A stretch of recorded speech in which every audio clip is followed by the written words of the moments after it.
हमारे पास next question है state बायोट-सैवर्ट्स law. हमें बायोट-सैवर्ट्स लॉ का स्टेटमेंट लिखना and express this law in vector form, और इस लॉ को हमें वेक्टर फॉर्म में एक्सप्रेस भी करना। कैसे करेंगे? बायोट-सैवर्ट्स लॉ ने, ये दो फिजिसिस्ट थे बायोट और सैवर्ट, इन्होंने किसी करंट कैरिंग वायर के चारों तरफ मैग्नेटिक फील्ड कितना होगा इसे कैलकुलेट करने का तरीका बताया था। इसमें इन्होंने क्या करा, उस करंट कैरिंग वायर का एक छोटा सा एलिमेंट लिया, छोटा सा टुकड़ा लिया, और उसकी वजह से किसी पॉइंट पी पे मैग्नेटिक फील्ड इंटेंसिटी निकालनी बताई। इन्होंने कहा कि magnetic field intensity due to a small current element, ये जो स्मॉल छोटा सा टुकड़ा है इसे बोलते हैं हम करंट एलिमेंट, और ये वेक्टर क्वांटिटी है। ध्यान रखना, वो पूछ सकता है कि करंट एलिमेंट स्केलर क्वांटिटी है या वेक्टर क्वांटिटी, तो ध्यान रखेंगे ये एक वेक्टर क्वांटिटी है।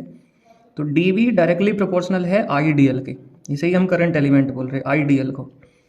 डी बी से मतलब है मैग्नेटिक फील्ड इंटेंसिटी, डी इस वजह से लगा क्योंकि वो स्मॉल है, तो इसी वजह से मैग्नेटिक फील्ड इंटेंसिटी भी बहुत कम होगी, इस वजह से डी आया।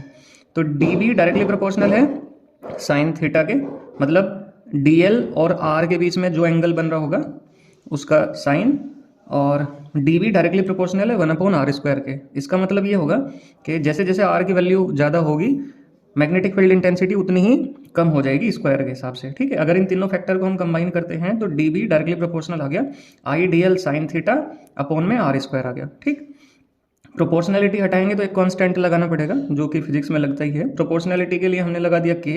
अब इस k की वैल्यू वैक्यूम के लिए SI यूनिट में μ0/4π हुआ करती है। μ0 है एब्सोल्यूट परमिएबिलिटी, ठीक है, किसी मीडियम की परमिएबिलिटी म्यू से रिप्रेजेंट करते हैं, और नोट लगाया मतलब जीरो लगाया तो इसका मतलब वैक्यूम के लिए है। तो फॉर्मूला बन गया μ0/4π, k की जगह पे तो ये आ गया आई D L sine theta upon r²। तो ये तो हो गया बायोट-सैवर्ट्स लॉ। अब इसे वेक्टर फॉर्म में कैसे लिखेंगे? देखो, वेक्टर फॉर्म में लिखना भी काफ़ी आसान है। हम क्या करेंगे, सिंपली r से ऊपर नीचे मल्टीप्लाई कर देंगे यहीं पे। तो ये बन जाएगा D B is equal to μ0/4π I D L sine theta upon r² तो ऑलरेडी था ही, हमने r से ही मल्टीप्लाई कर दिया, r से ही डिवाइड कर दिया।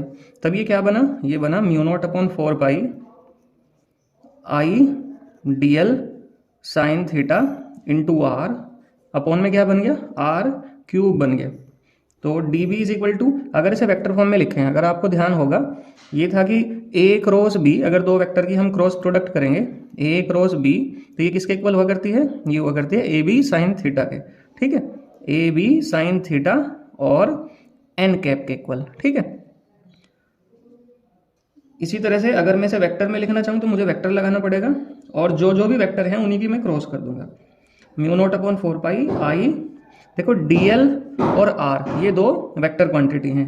r क्या हो गया, पोजीशन वेक्टर हो गया उस पॉइंट का, और आई डी एल तो अपने आप में ये वेक्टर क्वांटिटी है ही, I D L cross r upon में r³ ऑलरेडी है। ठीक है, इस तरह से मैं इसे वेक्टर फॉर्म में लिख सकता हूँ। तो आसान